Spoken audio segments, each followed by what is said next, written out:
Well, good morning or good afternoon or good evening, whenever it is you're watching this. If you're lucky enough to be watching it with us all on Sunday morning, I'm so glad that you guys made it to your computers or phones or tablets or whatever you have going on. My name is Dominic Insignius. I'm the leader at the Heart, and today's message is obviously going to look a little bit different due to the health concerns that are going around in our city, our county, our state, this nation, this world. We are going to be meeting online over the next couple of weeks. And what that means is we'll be able to kind of explore community in a different way than we ever have before.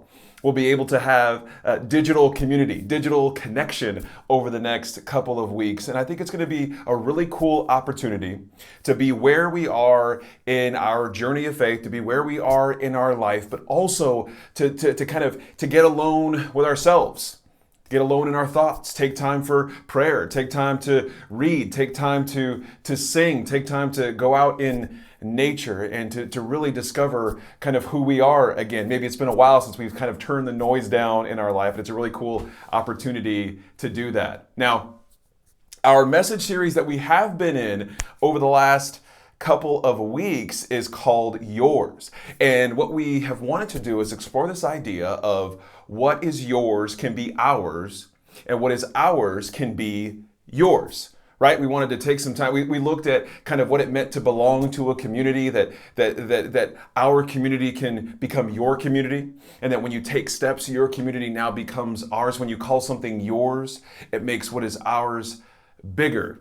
We talked about how generosity can do that, how serving those around us can do that. So today, kind of to go along with our series, and really in the light of everything that is happening, I want to kind of explore this idea a little bit more. And as we're kind of dealing with all this, and hopefully you've seen everything on social media as far as from the Heart to kind of update you on what's going on. We're going to have this coming week, Connect Group is going to be on pause. So the week of March 15th, spring break for our area, the week of March 15th, 16th, and throughout that week, no Connect Groups. We're going to let everybody take a break, and then we'll reassess how we can maybe do Connect Groups digitally over the next couple of weeks, if that works, or if it makes sense for us to just take a pause over the next few weeks, we might do that as well. So just make sure you're following us on social media. Make sure you're following us on Facebook, that's facebook.com/theheartsmtx, and on Instagram at our handle is at theheartsmtx for all the latest on what's going on, and how we're going to partner with our city in any way that we can, and how can you be a part of that. And also I want to say that we are not the hub for all of that. If you have information, you know different people throughout the city or county or people in our area that we can get involved and help, then please let us know. Let us know how we can be a part of something that you know about, how we can be a part of something that you see happening in your area, your neighborhood. We want to be able to be a help for those around us. And really that's the idea I want to explore this morning. That's the idea I want to talk through. And so kind of in the state that we're all in, it reminded me of when I was a little bit younger. I'm so young, so I don't know how I could get any younger. But when I was a little bit younger, there was a flood that came through New Braunfels. And some of you might remember the flood. It was the flood of 2002. And my parents had bought a house in New Braunfels a few years before, and their house is pretty close to the river. And I remember when the flood was coming, it was kind of, happening, and it was happening fast. Floods, they happen fast, obviously. And I remember kind of hearing from my parents, and they needed help, everybody in that area. And there was a few homes that are closer to the river than my parents. So I remember rushing down there, and, like anybody else, part of me wanted to kind of see a flood in action. I had never seen that. And when I got there, all of the excitement to see what it was like to see a flood kind of dissipated in seeing the flood and the destruction that it was doing to some of the homes, to people's possessions, and just kind of what it was doing to nature around it in this city, and how it kind of just put this entire city on hold. It put this entire city, it stopped it all and made everyone kind of reassess what was going on. And I remember there was just so many people out and about there was a little bit of people that were scared, and there was some people that were scared but kind of in the mix, and there was some people planning and strategizing, and there was some people just kind of looking and not helping at all, and there was some people who were just in complete shock of everything. And honestly, I couldn't blame anyone for any of it. I couldn't blame anyone for the reaction they were having. It was all part of it. It was all part of just this human experience. We were all watching this unfold. And I remember there was some people that were kind of moving stuff out, and it was surreal because they were moving stuff out as water was coming into their home. And I remember me and my brother, we ran down there and kind of asked what we could do to help. And, there wasn't a lot of communication. It was more like just pointing at things and, grab that and grab this. And we're taking things out and we're trying to bring it up to higher ground as best as we can. But I remember no matter how fast we were going, it just kind of felt helpless. It kind of felt like there was nothing we could do to get out of its way.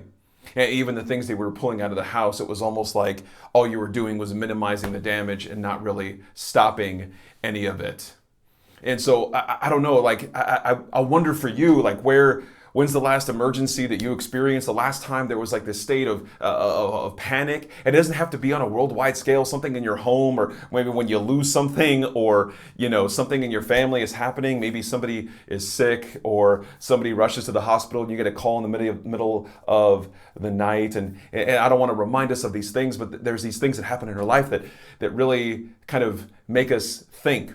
There are these things that kind of make us pause and take stock of what is important to us, what matters to us. Are we prepared for what is going on in our life? Are we prepared for what's next?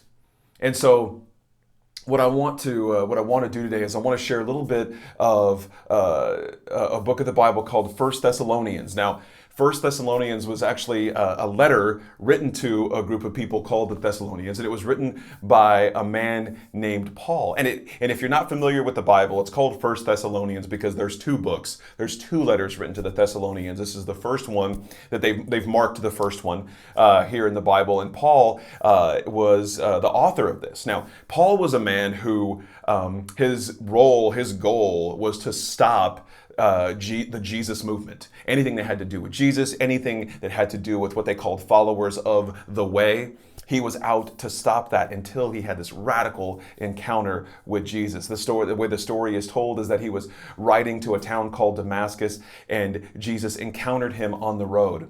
And Paul was never the same after that. Paul, his only mission was to teach people about the freedom that Jesus brings. And he was living in a world where there was a lot of rules. There was a lot of rules that people thought they needed to follow to be in relationship with God. And it's not unlike the world we live in today. And Paul was there to speak freedom, to speak the freedom that Jesus came to bring. And so there's a bit that I want to look at, and I'll put it up on the screen here for you in just a moment. It's 1 Thessalonians chapter 5, and we're going to look in the Message Bible. Now, in the Message Bible, it's going to look a little bit different maybe than a translation you have there, and that's okay. We're going to look at 1 Thessalonians. It's chapter 5, and I think it's verses 9 through 11-ish. But here, check this out. It says, whether we're awake with the living or asleep with the dead. I want to stop right there real quick. We did a message series called Awaken a few months ago, and I want to encourage you, if you haven't listened to any of that, it's up here on YouTube, so you can check that out later today or this week. If you have some time, you can catch up on some message series maybe that you haven't yet. In this series of Awaken, we kind of explore this idea of what it means to be awake. And in the Bible, there is so much imagery. Throughout the books of the Bible, there's so much imagery on the difference between being awake and asleep and being alive to something and dead to something. So I like that imagery there. So I wanted to stop there. So whether, again, here's the verses. Whether we are awake with the living or asleep with the dead, we are alive with him. Talking about Jesus. We're alive in Jesus. So speak encouraging words to one another. Here's where I want you to write this down. Speak encouraging words to one another. Build up hope so you'll all be together in this. I want you to write that down and then underline it, highlight it if you can, or if you're typing, make it bold. Because he says, build up hope so you'll all be together in this. No one left out, no one left behind. I know you're already doing this. Just keep on doing it. And I love that strong message of encouragement that Paul leaves. I love the language of build up hope so you'll all be together in this. No one left out. And I have a few things that I want you to write down today as you're kind of listening to this or watching this, some things that you can be thinking about later. One of them is this, is that we are all in this together. We're all in this together. As we kind of step through these next couple of weeks, and I know that there's a lot of uncertainty ahead of us, and we're not sure where any of this is going to take us. But if we can remember that we are all in this together, then we can face it together, whatever it might bring. Whatever happens next, whatever we're going to face, we're going to choose to face it together. So remember that we are all in this together. As we kind of are preparing for whatever lies ahead of us and in this church community that we're a part of here at the Heart, I wanted to take this time this morning and throughout the next couple of weeks to remember that we are a community. And we're not just a community because we gather together physically on Sundays. We're a community because we choose to be there in each other's lives, to support each other, to be in each other's messes. When we first started this church years and years ago, a big thought that we had, a big concept that we had, something that was deep in our hearts, is that we wanted to be a church, a community that was going to be there for each other, that was going to be there in each other's messes. And we are in the middle of something that allows us, we're in the middle of a mess, and it allows us to be there for each other in the middle of this mess. And as I talk about this, I want to share that there's something about helping others that comes up a lot. There's something about helping others that makes us think, or can maybe sometimes make us feel that we should do everything we can for others. We should do everything we can to help the people around us. That we shouldn't worry about ourselves, and we should do everything we can to help the people around us. So there's something I want you to write this down, and it's this, is caring for others doesn't need to come at the sacrifice of caring for yourself. Caring for others doesn't need to come at the sacrifice of caring for yourself. While others obviously matter, while we care about others, we care about our community, it's important especially during a time like this, that we are taking care of ourselves, that we are taking care of our family. How could we ever possibly be there for others if we wanted to? How could we care for others if we wanted to, if we weren't taking care of ourselves, if we weren't making ourselves healthy? How could we physically help somebody if we weren't physically taking care of our own body, right? How could we emotionally help somebody get through something if we don't understand or taking care of where we are at emotionally?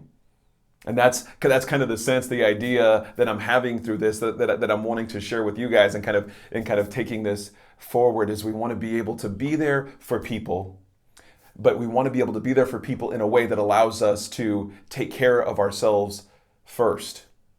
Okay, I want you to write this down too, and I wrote it here because I don't want to forget it. So I want you to write this down. We want to let our circumstances prompt us to prepare.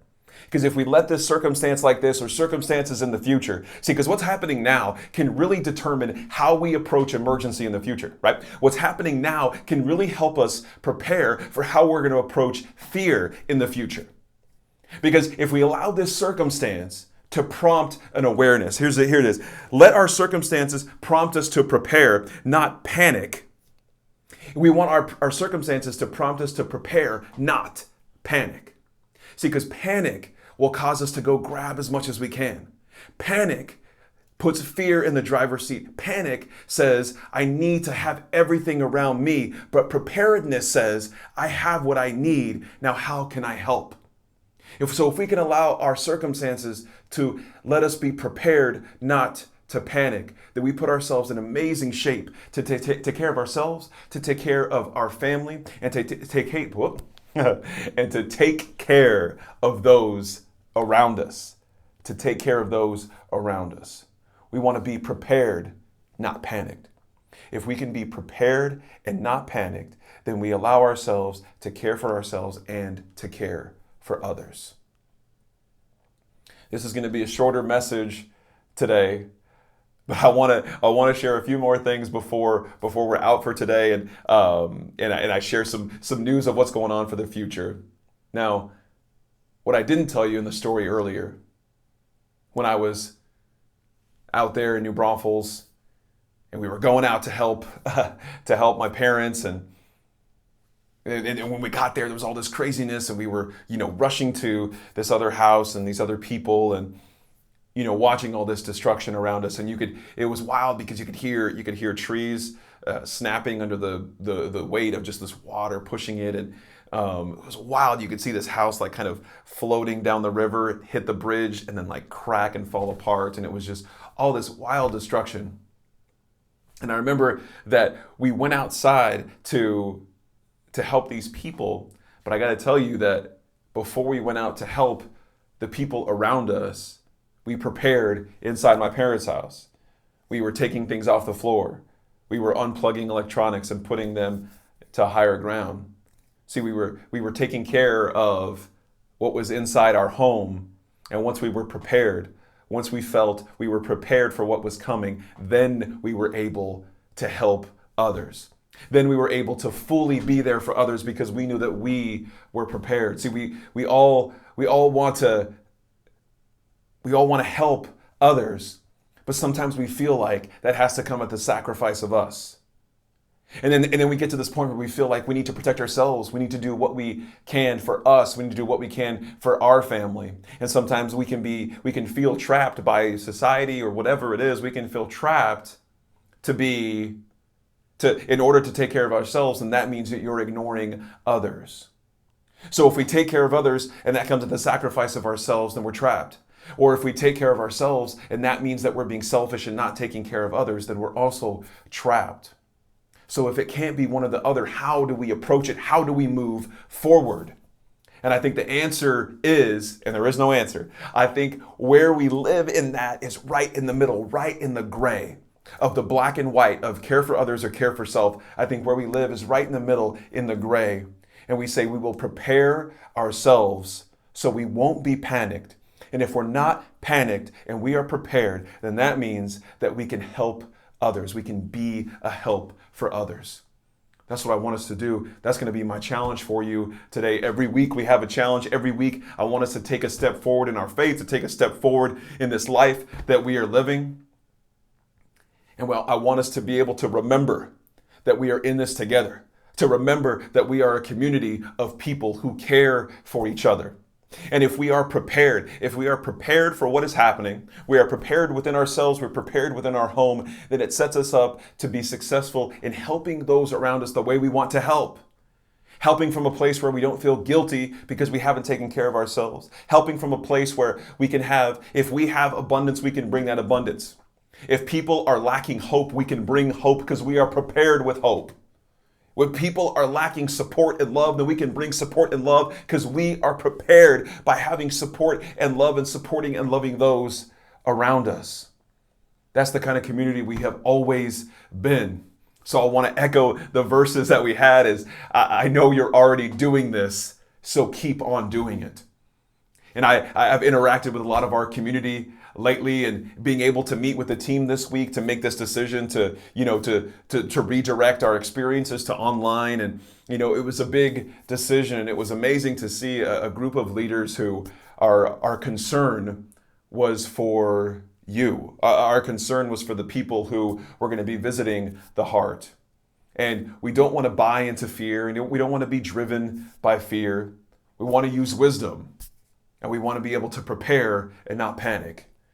And that's what I want you to do. I want you to be able to prepare and not panic, and to remember that we are all in this together.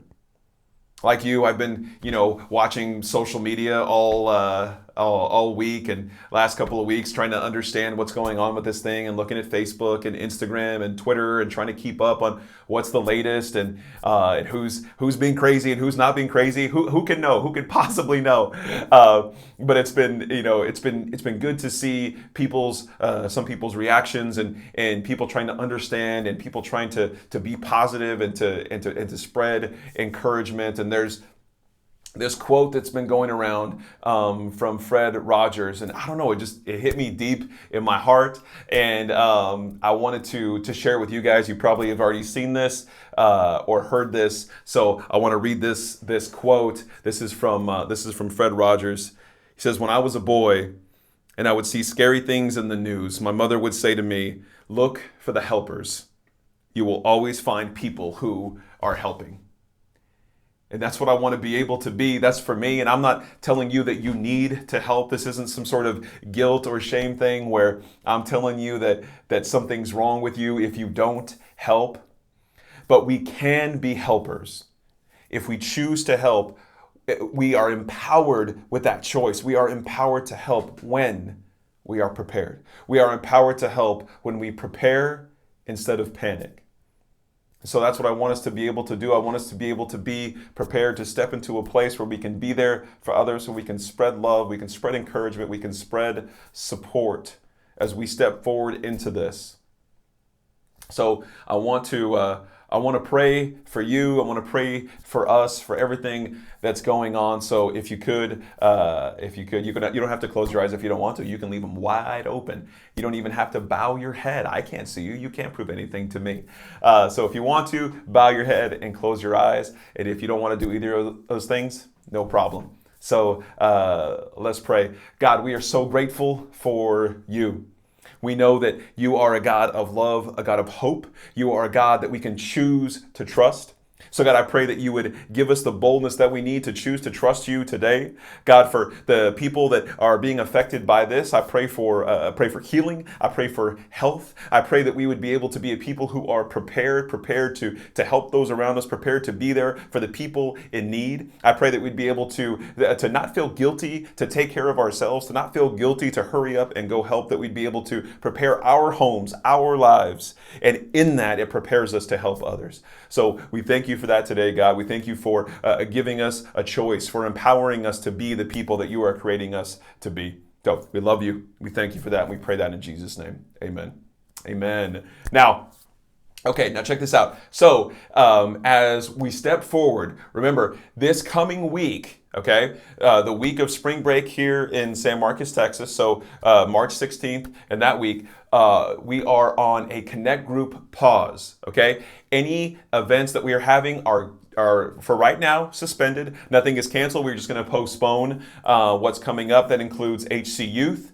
That includes any events we were going to have for Heart Kids. That includes HC Mixer that was coming up in a couple of weeks. So again, make sure that you subscribe here to the YouTube channel, that you follow us on Facebook and Instagram for all the latest of what's going to be happening. And I want to encourage you to share this video or share any of the messages with people in your life that you feel could benefit from them. Share the posts on Facebook and on Instagram. It helps people to understand and know what is going on. And I have to tell you guys before we go that I am so grateful to be your leader, to be in this with you.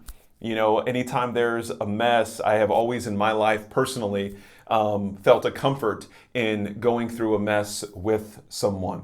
For whatever reason, it makes the mess feel not as big. It makes the mess feel not as crazy. And maybe that won't happen here. Maybe it will. But I do know that we can choose to be in it together no matter what happens. So I hope you guys have a great rest of your week. Please let us know if you have any questions. And I love you too much. Spread love, and we'll talk to you soon.